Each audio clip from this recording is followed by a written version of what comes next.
Police officers sometimes have to make life or death decisions, and they only have a split second to do so. That's right. Now, the LAPD is using virtual reality to prepare officers for a scenario just like that.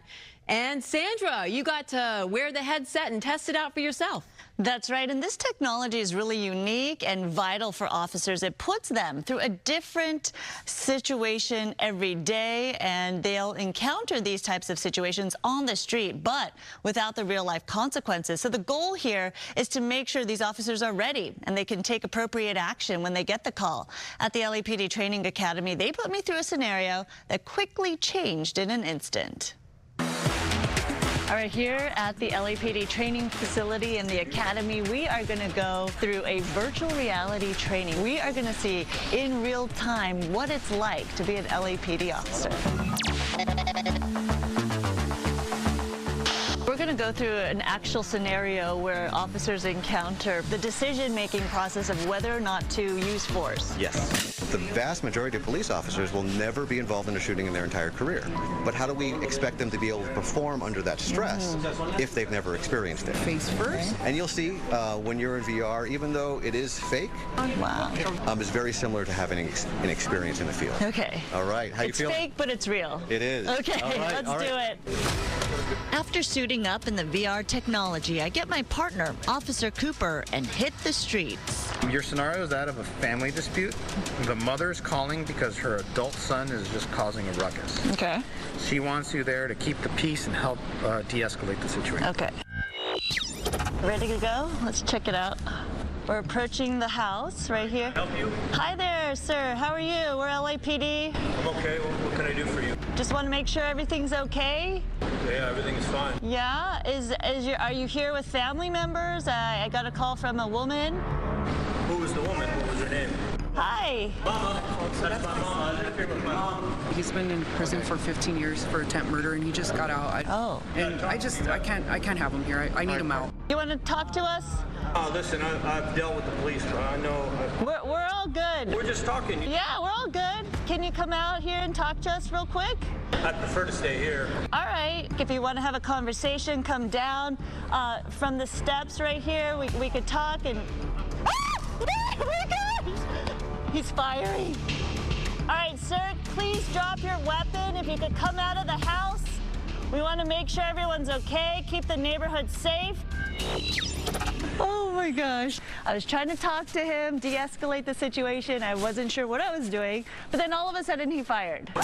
The shooting happened so fast, but after an officer-involved shooting, there is a lengthy process to investigate what happened. Officers get interviewed about what they remember of how things played out. How many rounds did the suspect fire? I think one or two.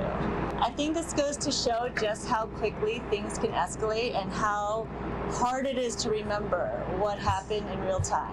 Then the Force Investigation Division pieces together the scene, the evidence, body cam video, and interviews to get a total picture of what happened. I look at virtual reality as being a life-saving tool.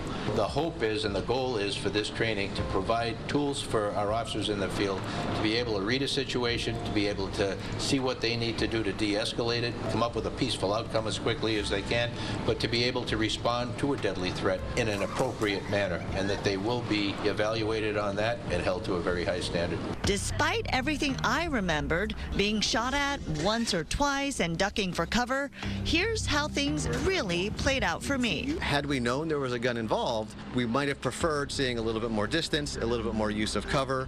But you know what? You're trying to engage, you're trying to make connection with this person, talk them through what's going on. The unfortunate thing is, while we can influence, we can't control. And now... Oh my gosh, I didn't realize I was shot. You can see right here, actually, just as the shootings happen, your pupils dilate. He comes out with the gun, and then you can see right there at that moment, your pupils have dilated, and that's a stress response. Wow. So is this a win or a fail for me?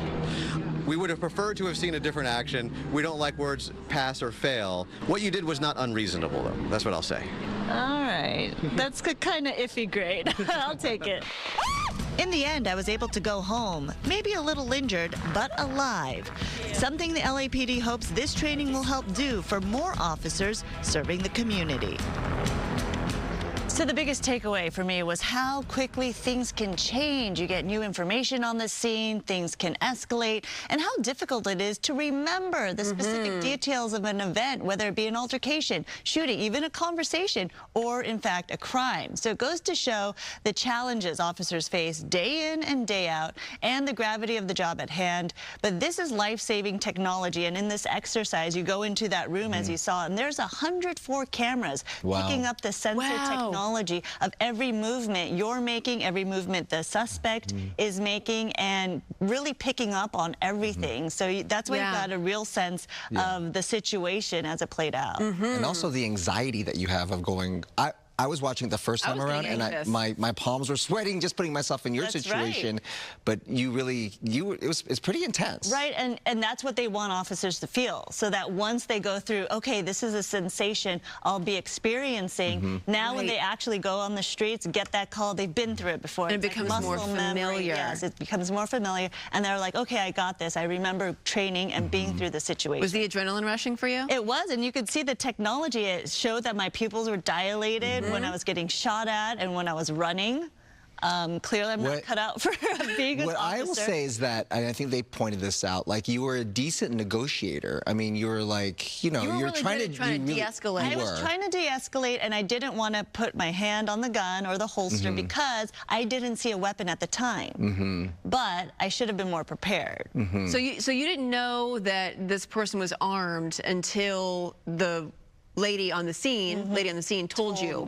Yes. But that was only after you got out there. Right, and at the time, I still didn't want to escalate the situation because I didn't see a weapon. But you got to be more careful than that. Great job, though, Sandra. You're like, look at me, I'm friendly. You're like, I know. Things can turn real quick.